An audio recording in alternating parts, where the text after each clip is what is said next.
The title of Professor Siddiqi's keynote lecture today is Interrupting the Imperial Present, Liberal Law, Civilizational Feminism, and the Development Regime in Bangladesh. So Professor Siddiqi is a cultural anthropologist by training and is based at New York University. Her research, grounded in the study of Bangladesh, joins critical development studies, transnational feminist theory, and the anthropology of labor and Islam. She has published extensively on the global garment industry and supply chains, non-state gender justice systems, and the cultural politics of Islam, feminism, and nationalism. She is currently engaged in a project on discourse of national development and the travels of civilizational feminism. Professor Siddiqi sits on the editorial boards of Contemporary South Asia, Dialectical Anthropology, and the Journal of Bangladesh Studies. She also serves on the executive committee of the American Institute of Bangladesh Studies and is on the editorial board of Routledge's Women in Asia publication series. And then she is also on the executive board of Saki for South Asian women. She is affiliated with the law, ethics, history and religion, and the global cultural concentrations at NYU. So without any further delay, we are just so happy that you are here, and we eagerly are awaiting your remarks and to learn from you. Thank you again, Professor Siddiqi. Thank you, Jeff. Thank you for your wonderful, warm invitation. I'm really delighted to be here. I hope what I say, is useful. I'm really disappointed not to be there in person, but this this will do thanks to the wonders of Zoom and technology. I want to thank everybody for organizing this and for trying so hard to get me there. I think a lot of you put in a lot of effort, and I appreciate that very much. I want to begin. Oh, I'm going to actually share my screen before I begin so I don't, hold on, right. And I'll leave you with a nice photo instead of looking at me. I am, as Jeff said, an anthropologist and not a legal scholar, not in that sense. I work quite closely, or have worked with legal aid organizations in Bangladesh, particularly Bangladesh Legal Aid and Services Trust, and the Aino Shalish Kendra, which is a law and mediation center.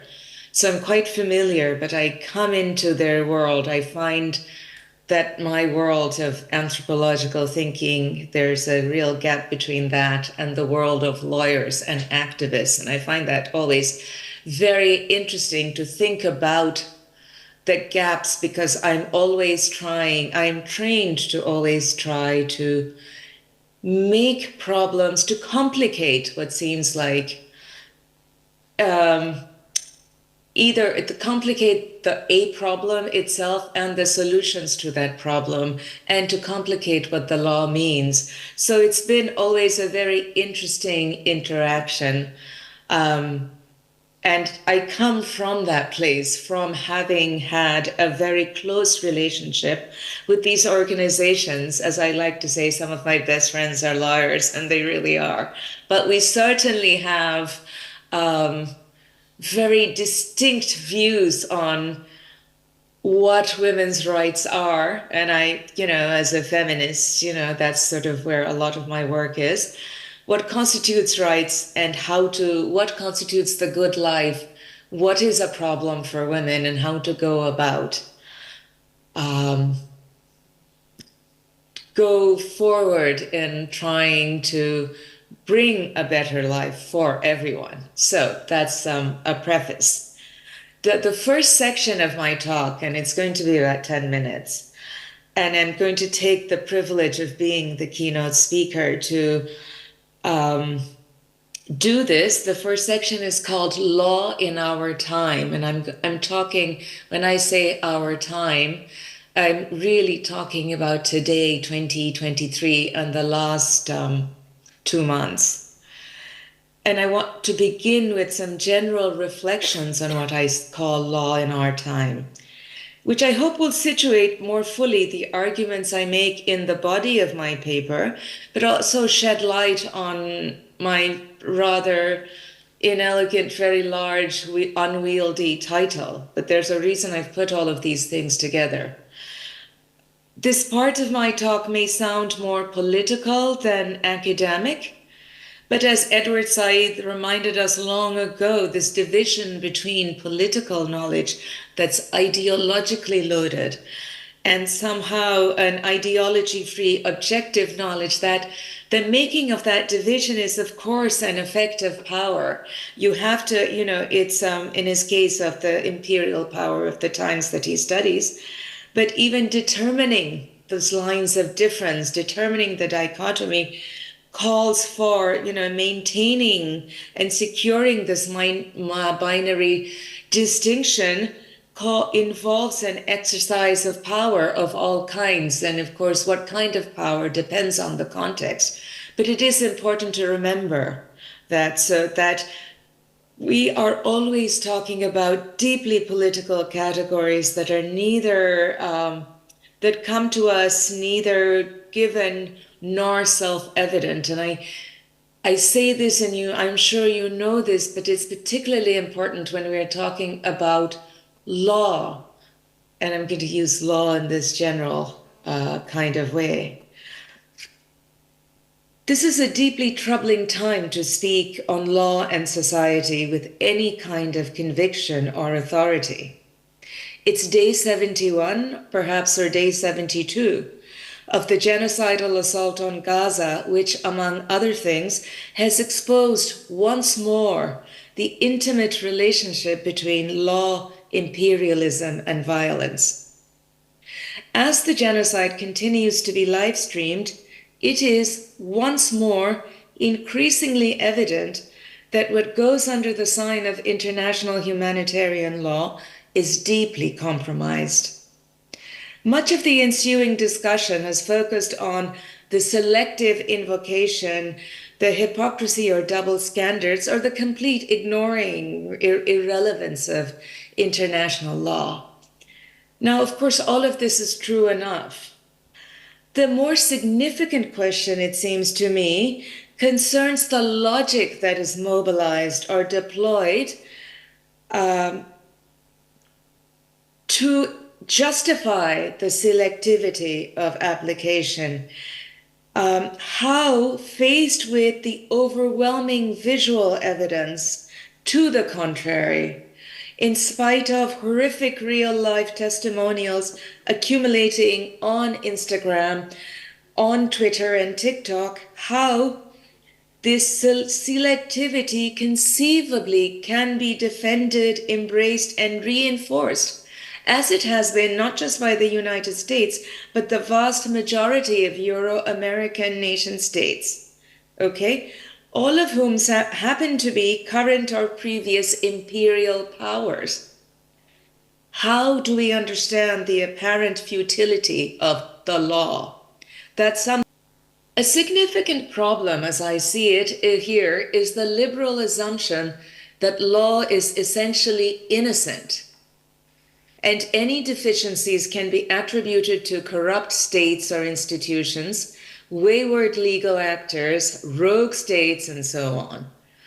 In South Asia, as elsewhere, much legal activism and scholarship proceeds on this assumption, on the goodness, on the basic goodness or rightness or innocence of what we call secular law.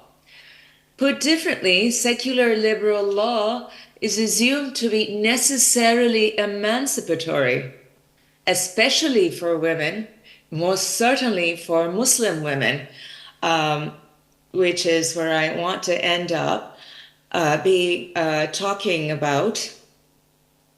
And these assumptions of the essential goodness of law are embedded in global governance mechanisms, international trade arrangements, global policies around women's rights, this old slogan about women's rights as human rights, which I'm going to come back to. All of these are enmeshed and immersed in what I would call actually quite a colonial idea of the law as bringing justice and bringing liberation. Such assumptions can be sustained only if we erase or excise the very complex ongoing histories of imperialism and capitalism within which secular law, by secular, I don't quite mean only what's counted as secular law today. I mean the imperial laws that have been gifted to us by our, colonial overlords. But anyway, let me start again. Such assumptions of innocence can be sustained only if we erase or excise histories of imperialism and capitalism through which law, whether it's commercial law, civil law, criminal law, family law, whatever, has been constructed over the past several hundred years. And this is where I think Reynolds, this image that I have, which is from 1782, I find really striking and very, very generative. Okay, Reynolds was a map maker. And here you see, I think this image can be read in multiple ways, but it encapsulates the racialized colonial hierarchies and narratives of progress in relation to the law that is delivered by, in this case, Britannia, right? So you have Britannia in this, representing the British, British colonial authorities of various kinds, to whom Sanskrit pundits hand over the Shastras, the scriptures, for both safekeeping, but it's then the British that the give back what is appropriate, after moderate what is appropriate religious law, what is custom, and that's true for obviously among the Muslims too, among Muslim law. But we are meant to hear. This is the beginning of a particular kind of narrative, not the beginning, but certainly the reinforcing of a particular kind of narrative in which there's backward, traditional, uncivilized religious law or cultural practices, which are then replaced by modern, liberatory, legal regimes. Okay, and then so by parsing out, and the British here, it's interesting, his definition, which I won't go into, we can talk about it later. But there you see that the British presence is also, there's the sword. It's a presence that has to do also with power and violence and imperialism. You see the ships in the background, right?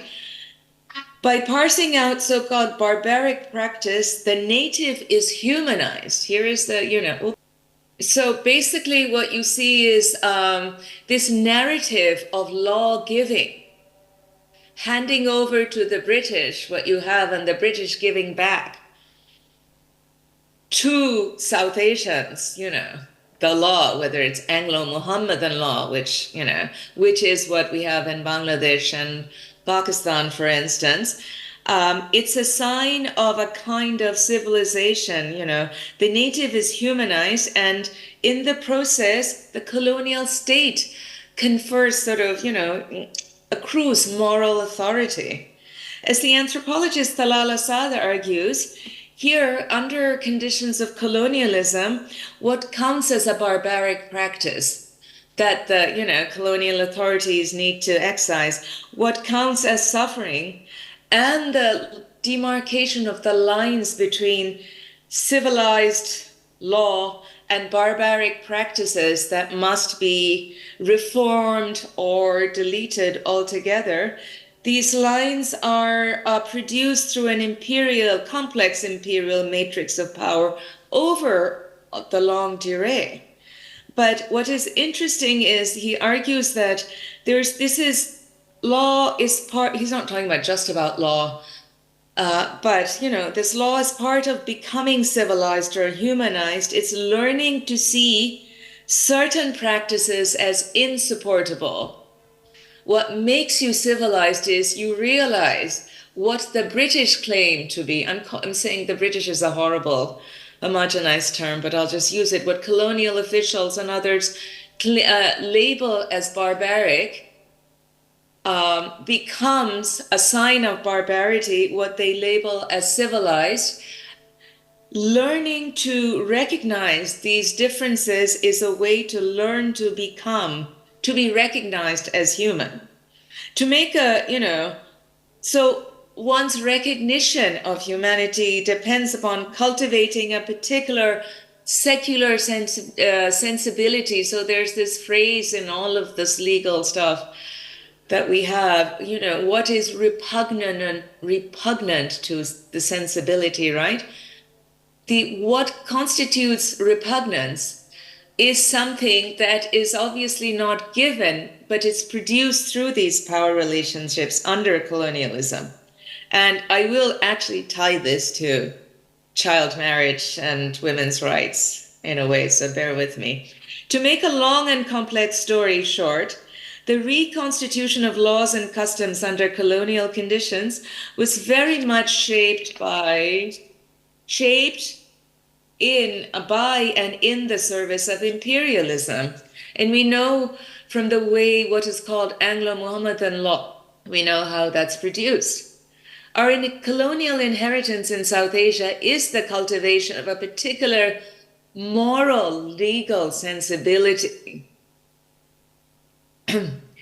which is part of a global moral consensus on what counts as barbaric, what is civilized, and I argue that, as Thalal and many other people have argued, that obscure the depredations of our time, of the vicious extractivist nature of capitalist modernity. That is our legal inheritance. But these histories, I want to ask, why are these histories written out of conventional analyses of law? Why is law seen as somehow ahistorical and timeless, right? It's in this backdrop and the seeming inability of law to prevent genocide that I want to think about interrupting or unsettling our imperial present. As I'm sure you have seen, you're aware, 2 successive United Nations resolutions calling for an immediate ceasefire in Gaza failed. So you see the vote, right? Now, theoretically, member states of the UN are all equal and operate on an even playing field. But of course, as many people have argued, international legal institutions such as the UN, like the League of Nations before it, have been structured to ensure critical colonial continuities. And that is why you had this wonderful UN Security General Assembly where everybody has an equal vote. But you have what I call the get out clause, which, from the Enlightenment onward, these that's just been there in philosophy and law. You have the Security Council. And the veto powers of the Security Council. So there is, of course, under this colonial imperial dispensation, equality for everybody, but there is always a loophole.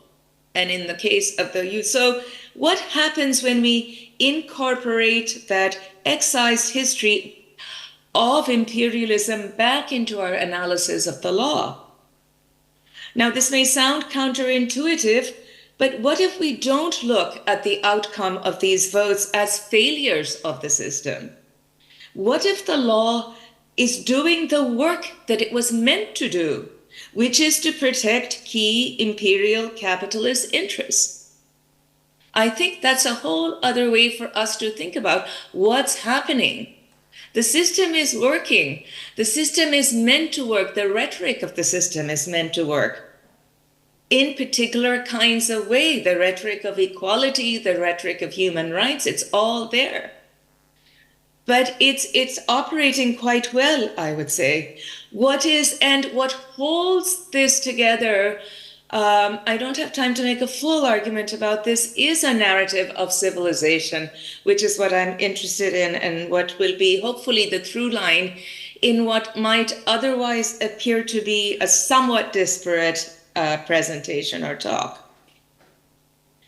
And for a long time, it's been assumed that what the UN offers is a total whole good. What the language of human rights offered is something to be, or the language of women's rights as human rights, for instance, offers is something to be aspired to without any criticism.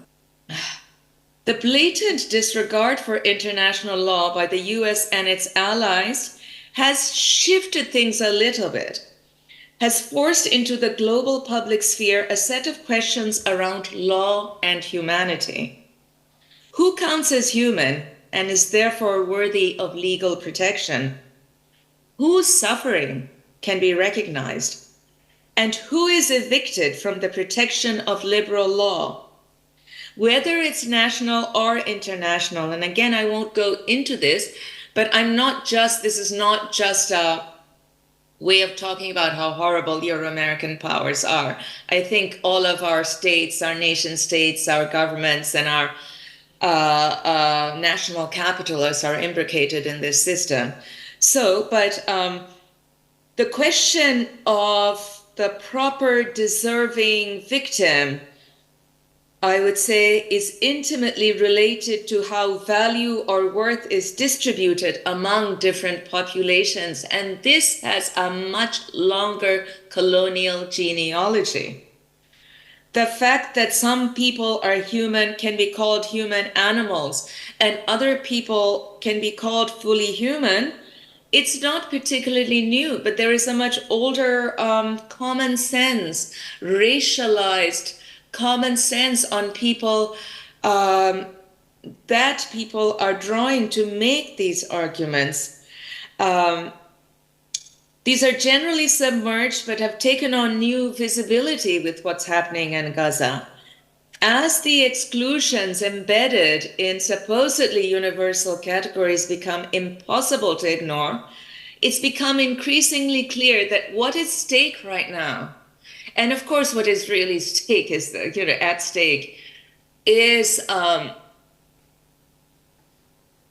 Palestinians. But what is at stake is the humanity of non-Europeans in general and Palestinians in particular. And this is something that Frantz Fanon talked about a long time ago, about which the animalization, the othering that happens through particular kinds of dehumanizing moves, and the ways in which the so-called native tries to become like the settler in order to become human. So there's that very long history. Anyway, this returns us to the question of the logic of Euro-American selectivity beyond hypocrisy and double standards. We need to understand the persuasive power and legitimacy, which I would argue hinges on a highly racialized colonial discourse of civilization and progress, one that is, okay, let's see if this works, highly gendered, but also profoundly hostile to Islam. Okay? And here I should stress that despite the second UN vote, Europeans are equally complicit in the dehumanization of Palestinians. The bans in Germany, the silencing of groups, the censoring, often quite literally in the language of civility and security. You can't even wear the keffiyeh in Germany right now. You could call this the violation of free speech, violation of a whole host of rights. But how is it justified? It is justified in the name of security post 9/11, but it's also justified through the language of civility, with a good dose, in this case, of antipathy toward Islam. And this is actually in Florida. I got all of these images yesterday just to see what's latest. This was just 2 days ago when at something called Art Base Basel, Miami, in Florida, in the United States, this woman who's a curator, Samira Abed, who apparently put on this costume and who has the letters humanity written on her leg, right? Went to this exhibit. She says, in a gesture of mourning for Palestinian lives lost, and she was there for 4 years, and she became a sign of trouble. And she was basically kicked out of this. Apparently later they apologized, but apparently she broke some law on security by wearing this. It's it's really interesting but of course this is what Talal Asad would say. Something like this offends the sensibilities. So it's the offending the sensibilities along with the discourse of security. In the discourse of civilization, they come together, and it seems sensible that you would want this, because I've been thinking, why do not more people say something? Of course, there's the Holocaust and there's other thing, but there is also something specifically about Islam and the veil debates that are related to this, right? I am tempted to call this whole landscape the coloniality of law, following Peruvian decolonial scholar Aníbal Quijano, who traces what he sees as the living legacy of colonialism in contemporary Latin American societies. Quijano maps the ways the colonial order of racial, political, and social hierarchies become baked into social formations and knowledge production. And so values are distributed accordingly. Certain people, of course, the white Spanish-speaking people, or certain societies are valorized. And this is institutionalized in law, language, everything, while others are deemed unworthy, deemed not quite human. And of course, there's a long history of Spanish colonialism and Portuguese colonialism, Spanish colonialism, in which, there's a whole debate about, are indigenous peoples human? Do they have souls? So it's the aftermath of that. But one of the important things he's saying is that these things the colonial past is not the colonial past. It's also the present. It's our inheritances. Now, I really like this idea of the coloniality of law, but it is a very, the context of Latin America is quite distinct from that of South Asia or Botswana, the Southwest Asian and North African region, which is what I'm much more familiar with. I think what decolonial scholarship of this kind does is it's a useful reminder of the ways in which our ideas about universality, about rights, about equality are in a sense shaped by colonial encounters, and they can be good, they can be bad, but we have to be vigilant about it.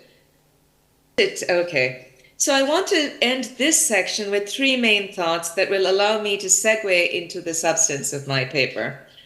Although I do tend to speak a little slowly, I should remember. Okay. First, colonial, and this may be obvious, I apologize, but it's good to lay these things out. Colonial legal categories do important work to give meaning to and to prop up imperial capitalist nationalist interests. And I'm not talking so much about nationalist interests. I've been doing here in this paper, but I've been doing a lot of work on the Rana Plaza collapse, the collapse of this garment factory, and the way in which international government pacts, have come together, and how, all of the excising of imperial pasts and trade arrangements there. So I do want to say, I'm not just, again, I'm not saying it's all, it's all the problem of colonialism. I'm not saying that at all. But it's important second, we can't take our categories of analysis for granted. So, for instance, the vagrant or the terrorist or the anti-national, these are not pre-existing subjectivities or identities. It is only in the process of operationalizing the law that these categories are materialized. And I know in the context of Bangladesh, something called Section 52, which I'm assuming Pakistan also had, because it comes right from the 1860 Penal Code. But Section 52 gave the police in Bangladesh the power to pick up any individual they deemed suspicious, who were then classified as vagrants and whatever, right? So law produces these categories, which the state then uses for governance purposes, policing purposes, state, non-state, all kinds of people, right? So they are made vagrants or terrorists or anti-national after the fact. And the post-colonial state has been adept at building on these colonial artifacts of law. Third, law's violence, and I would say law is violent, hinges on or is justified through its promise to civilize. This is particularly important in post-colonial states such as Bangladesh and Pakistan, so deeply invested, and India, so deeply invested in projects of modernization and development, both of which in development in particular, which is articulated through an idiom of moral improvement and civilizational advancement. If you look at the literature on development, it's all about uplift. It's about moral hygiene as much as anything else.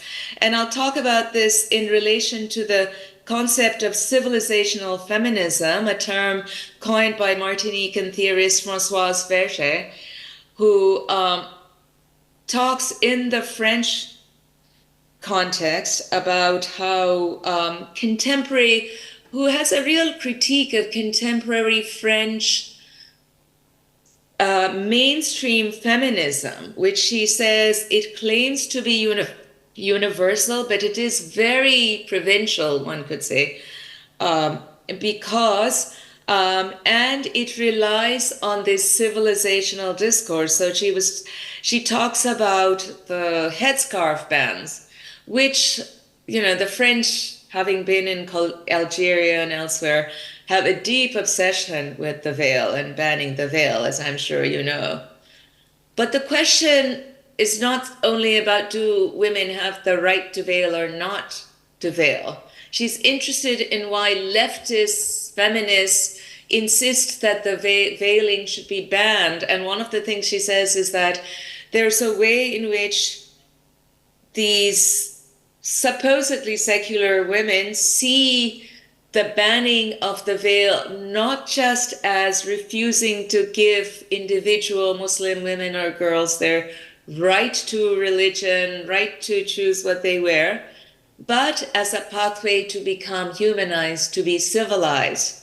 And that is important because these women then don't have to think about inequality, class inequality. They can think about equality in a sense that doesn't disturb power and power relations. And I find that very, useful, because we're not talking about, a lot of these debates on women's rights become enmeshed in questions of cultural relativism. I really would like to stay away from that. I find that very unhelpful, and we can talk about that more. So remind me, because I want to talk more about the child marriage thing, I'm going to not talk about the Cold War and struggles over violence against women. I would like to come back to this.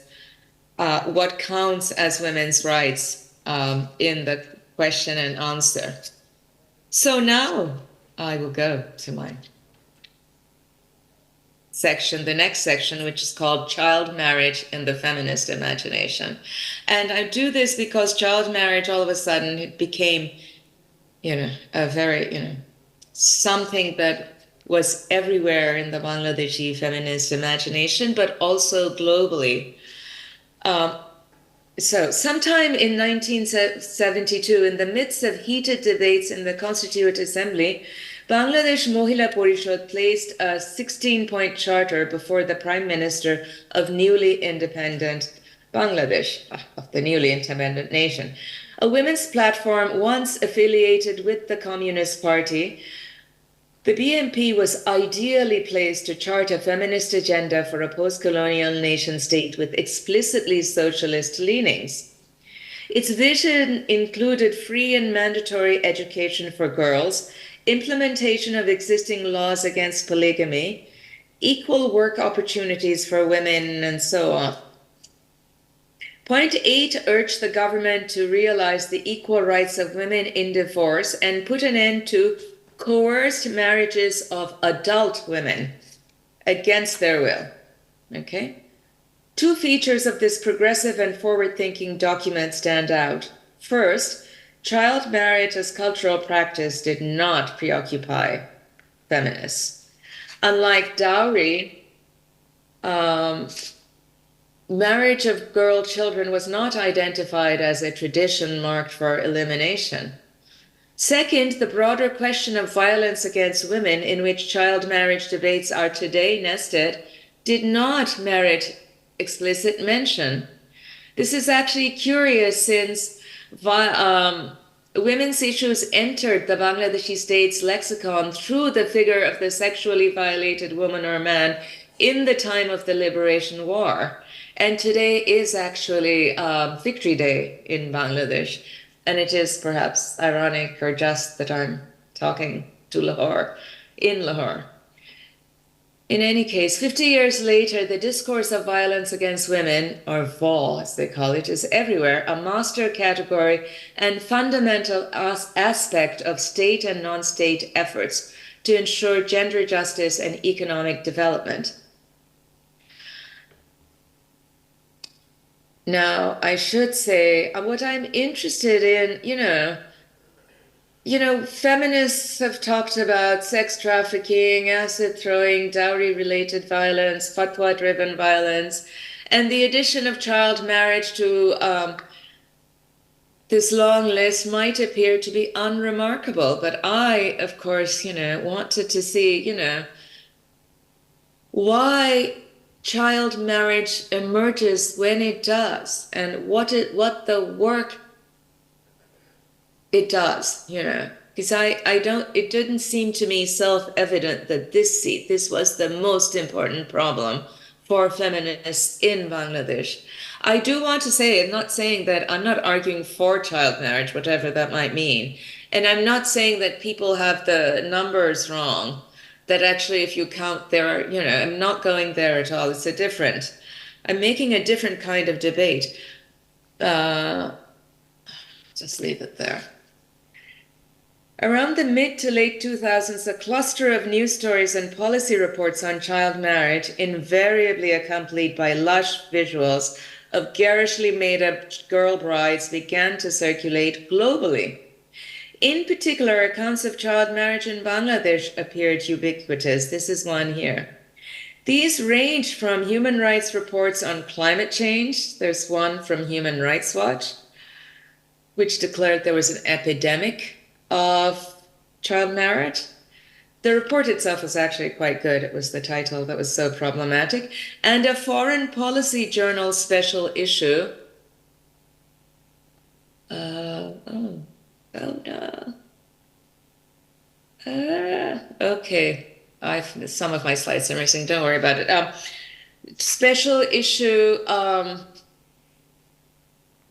in which linking global sex trafficking and Bangladesh child marriages problem in these very alarming, kind of way. What does Bangladesh? Basically saying that without solving Bangladesh's child marriage problem, global sex trafficking would be it's very sensational. It's quite amazing. There's so much work that's done to be there. Anyway, the public sphere in Bangladesh was saturated with efforts to eradicate child marriage, and op-ed pieces, called it modern slavery, stakeholders, basically among the worst kind of human rights violation ever. Suddenly it was everywhere. The government of Bangladesh rolled out a much anticipated national action plan to end child marriage with the objective of eliminating the practice by 2030.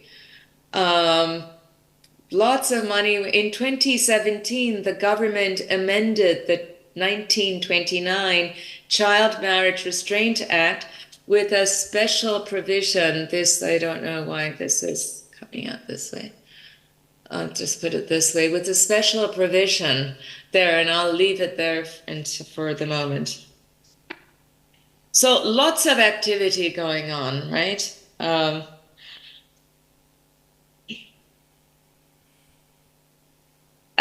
An especially robust trope, child marriage often serves as a site in and through which cultural anxieties and visions for society are articulated. Like sati and veiling, child marriage in colonial South Asia and the Middle East signaled cultural backwardness and was used to consolidate lines of civilizational difference. While the girl child and her sexual consent in marriage featured centrally in nationalist debates on social reform in colonial Bengal, in the early 20th century, that discussion revolved primarily around the identity of upper caste Hindu communities. The stakes for Muslim Bengalis were muted and indirect. In the politically volatile decades of the 1920s and the 1930s in British India, Hindu nationalists actively sought to sever any association between child marriage and Brahmanical norms, which is deeply, deeply ironic, because it really was all about the Shastras. The whole thing with Ram Mohan Roy was around that. But they sought to recast it as a specifically Muslim problem originating from the Prophet's marriage to Aisha. And Ishita Pandey has written about this in very interesting ways. So this is the history. The idea of sexual precocity as an index of civilizational inadequacy was deeply embedded in imperial ideologies of difference, and postcolonial states inherited age standards as a mean to establish geopolitical hierarchies among ostensibly equal sovereign states. Under the umbrella of anti-trafficking campaigns undertaken by the League of Nations in the 1920s and 30s, age of consent debates became, quote, a plank for indexing hierarchy among nations, unquote. This is from Ashwini Tambe. In its first decade of existence, the United Nations took on questions of early marriage and age of consent, leading to the 1962 Convention on Consent to Marriage, Minimum Wage, and Registration of Marriage. Ashwini Tambe, in her work, suggests that the success of this effort lies in its specific framing used at the time. It expanded the scope of slavery to include forced marriage and child marriage. Tambe adds that the expanded definition of slavery deflected attention away from European states' intimate involvement in the transatlantic slave trade, as well as from Nazi slave labor camps, the most immediate example of slavery at the time. The trope of child marriage disappears for a while, but reappears as slavery in the 21st century in discussions on third world girls and their futures. For instance, in a 2012 thematic report on servile marriage presented to the UN Human Rights Council, whatever, I won't go into it. So my question is, what kinds of ideologies and interventions are legitimized, and what kinds of analytical and other moves foreclosed as a result of this legacy? And I want to close up with some thoughts on that. Now that it has reappeared, in the contemporary period, as a more expansive and powerful sign linked to state projects under neoliberalism, because now it's become part of, the project, the capitalist project in Bangladesh, how do differently positioned Bangladeshi feminists negotiate? or refuse these hegemonic narratives of progress, right? And the related assumptions of religious or cultural backwardness in which eliminating child marriage is embedded, the discourses of which, right? It is instructing to look at shifts in classifying and naming at the UN level and inside Bangladesh. Among other things, the Sustainable Development Goals in Target 5.3 classifies child, early, and forced marriage along with female genital cutting under the rubric of harmful cultural practices. This juxtaposition is revealing. As the anthropologist Sally Mary notes, genital cutting is the poster child and prototype of harmful cultural practices. Placing child marriage alongside female genital mutilation, as it's called, conjures up a very specific culturalized horror.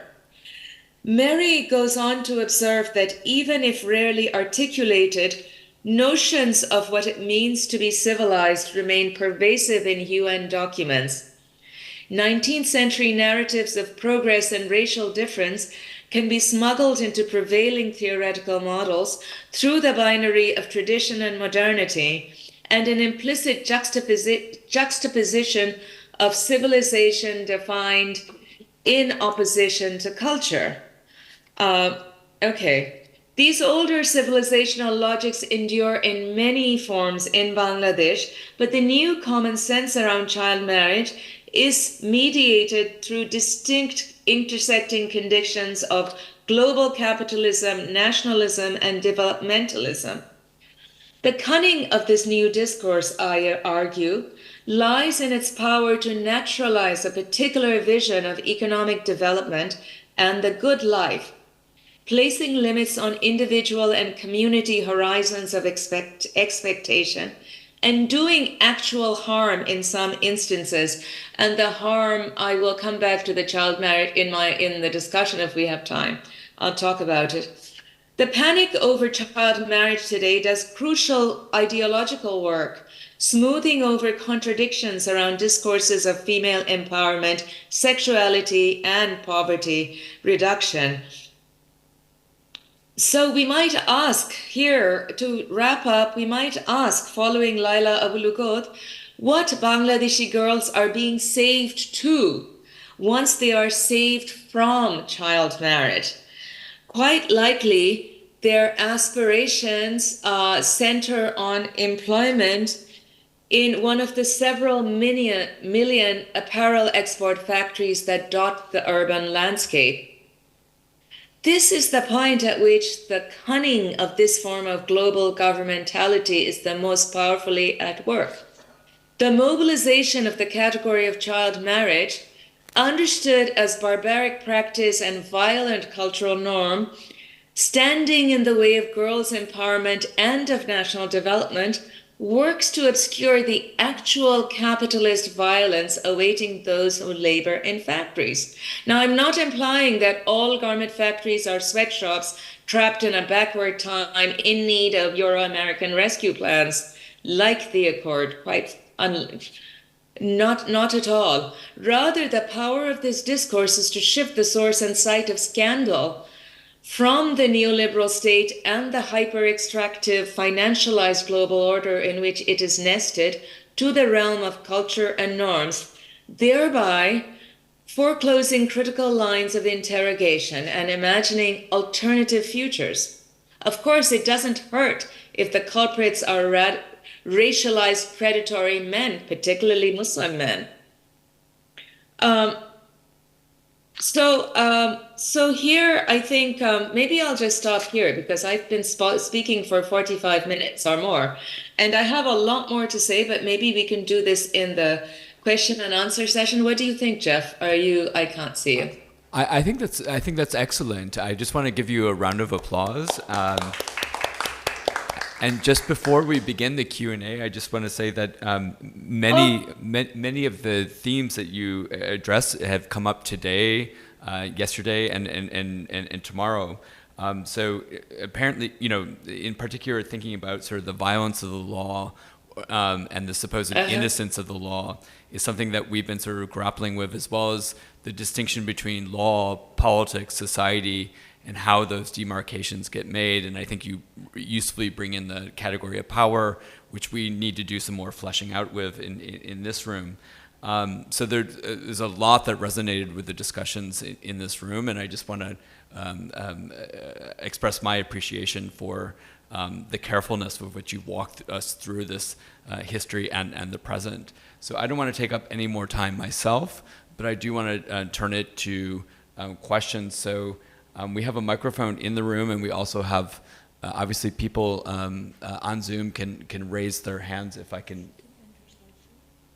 Oh, if you could, Professor Siddiqi, if you could end the slideshow so we can, or the screen sharing. Say this very crucial thing about. I just want to. Can I just add one thing, Sure. which is that I will stop the slideshow. Sure. Which is that who can be a child bride is, of course. Also, I wanted to bring it back. This at the end of my paper is very interesting. This person got married at 15, and Shamima, but she cannot be. She's. If you're familiar with the history of Britain, she's been stripped of her citizenship because she went off, but she too was a child bride. So not all child brides have equal worth, is all I wanted to say, and I will stop screen. Okay, great. I mean, that's a powerful image and a powerful point for sure. So I want to open we have about 15 minutes for Q&A. That's all we have, unfortunately, because people do have to go home. I know. I'm sorry, I went on and I didn't. Oh no, not at all. But I do want to open the floor for any questions.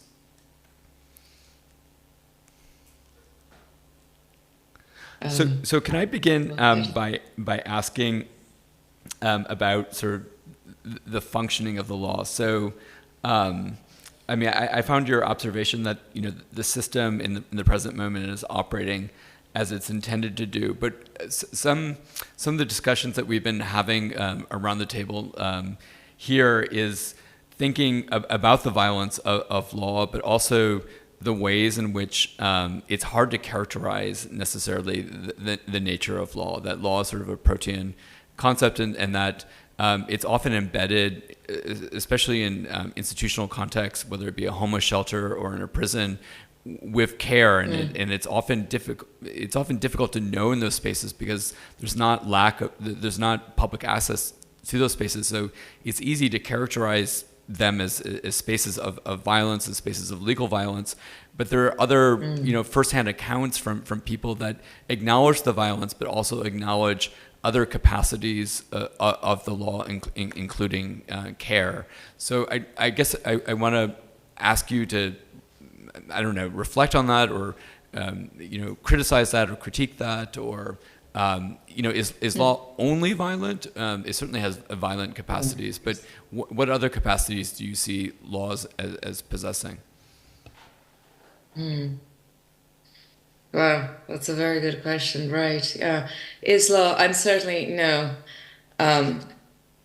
Is law only violence? At some level, I would say,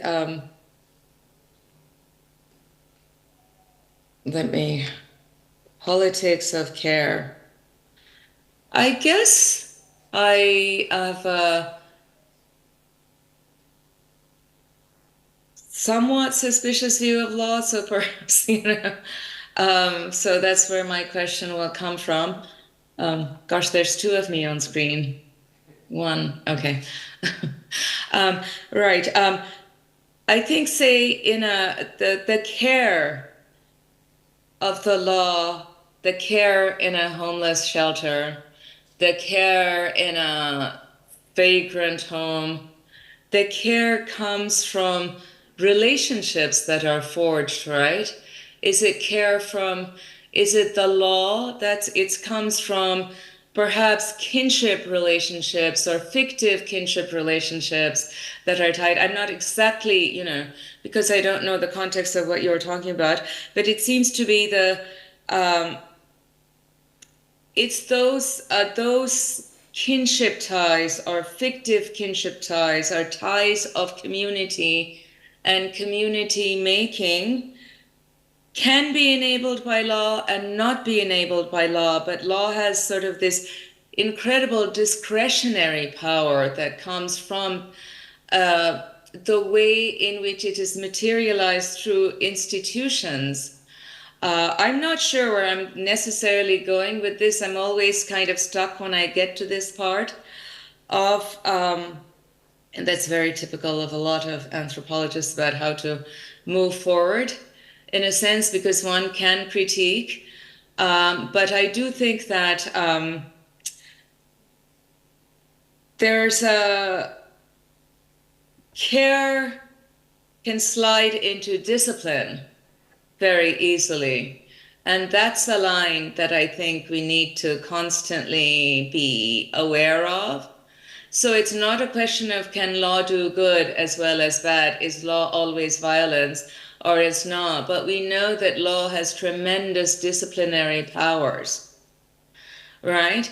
And even caring can become discipline. So it depends on the distribution of power, if you will. I don't know if that makes sense, but that would be my answer to the question of care. And I certainly am not saying, again, there are these horror stories about sweatshops, for instance, and I really want to constantly undo those horror stories, right? It's ridiculous to constantly, they just play into these other imperialist and capitalist discourses. That doesn't mean that there isn't discipline, and there is a lot of caring, if you will, a bit among women, but that doesn't mean that there isn't actually discipline at work, constantly policing those networks of caring. So I will leave it at that. Okay, great. And we have a question from Miriam Khan. Hello, Professor Siddiqi. Mariam here. Miriam, I can't see you. Oh, you're there. Right. Hi. Thank you for a brilliant keynote speech and a very provocative one, and I mean that in the most positive way possible. I just want to preface my comment by saying, from Lahore, I think it is a salutary coincidence to have you as the keynote speaker for the LASSA Workshop today. So I just wanted to say that, and thank you so much. This is more of a comment as opposed to a question, and I think it's really striking to me the story you're telling about child marriage in Bangladesh. And we've in Pakistan, of course, have been hearing about this, and of course, Bangladesh is the contemporary development miracle, if you will. Pakistan, on the other hand, has in some ways gone in the reverse trajectory. So much as the neoliberal framework came to this part of the world around the same time, and in the 2000s, of course, we were big on the narratives and discourses around rule of law, and of course we have the lawyers' movement. And so this whole civil society struggle around child marriage once again picks up around the same time. So it's a kind of a, it overlaps with rule of law reform, and one of the biggest sort of injections into access to justice programs anywhere in the world, in fact, under General Pervez Musharraf. So, but interestingly, 2014 onwards, the state really comes down very hard on the civil society, human rights groups. A number of INGOs are forced out of the country. And so you see the civil society organizations really go into panic and then eventually a kind of a collapse. And many of them are really just dormant now, unless, of course, you're looking at those that are more towards disaster management. But anything to do with, advocacy around women's rights, children's rights, all of that. And we right now have a crisis of sorts where civil rights organizations are really saying, all our funds have dried up. We want to be able to talk about and work on the child marriage issue, and the frameworks that they're using for that reform advocacy are very much imbued with the language of religion, indigenous customs, so on and so forth, and kind of using that as a starting point to say, well, this is not part of our, this practice is not really part of our customs, our rituals, our religious beliefs, and that's a misrepresentation. And so it's almost like a flip side to what has happened in Bangladesh. And I'm just wondering if you have any reactions to that. Well, that's so interesting. Thank you so much. Let me start backward. That's very interesting that funds have dried up. So much of funding for countries like ours depends on strategic importance and significance, right? And it's the government has clamped down, but perhaps other, donors are not as interested because of larger geopolitical issues. But this crisis of civil society that you're talking about, the only thing I know of Pakistan from the last couple of years are the Aurat marches, which have been pretty impressive, right? And I don't know what you think about that. Let me say, yes, the parallel between Bangladesh and Pakistan is really interesting.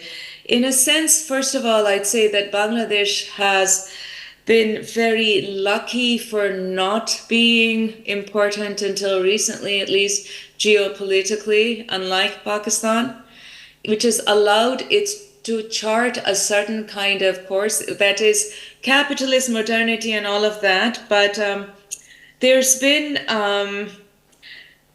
the social indicators that you were that you were referring to in Bangladesh, and Bangladesh has, any Bangladeshi will tell you with great pride, we have the best, Bangladesh has best gender parity statistics in education and whatever, has made great strides on women's equality in various ways. These have all happened because of the government. These have not happened because of neoliberal policies. These have not happened because women went to work in garment factories. So this empowerment discourse is separate. I think the difference is, I don't know what what I can say about Pakistan, except that I really do think that the nature of the state, and I'm not again blaming everything on US imperialism, but I think the state has had to deal with a lot of very different kind of problems from Bangladesh, where there is, one problem with minority others, a couple of problems with minority others, but it's been, the state is relatively, I hate to say this, it's a secular authoritarian state that's relatively, where the public and political sphere are relatively non-violent compared to many places in Pakistan. And I wonder what that has to do with it. But Bangladesh, of course, has this very long tradition of what you're calling civil society, of NGOs. And there are, what is interesting is that in the mid-1990s, these NGOs sort of mushroomed all over the place.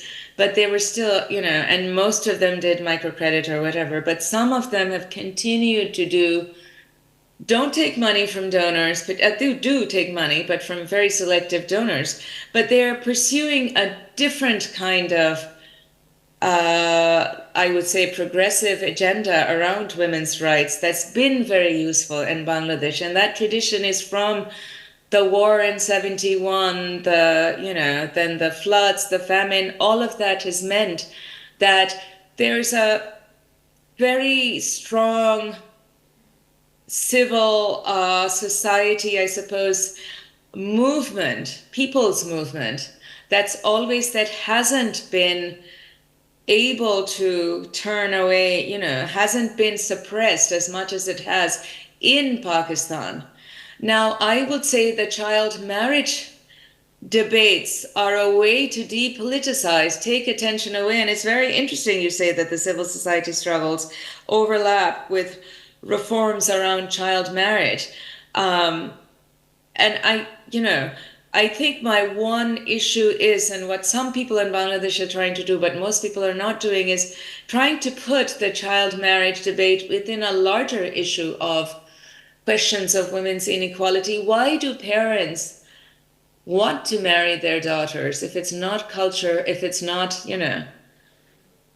they do it often out of either desperation in poverty or a sense of fear that there are such high levels of insecurity, especially for women in Bangladesh, especially in cities, but not just that, where people marry their daughters off to protect them. Of course, it's very counterintuitive if you think about it, but that's what they do. So passing this carceral approach to child marriage doesn't work.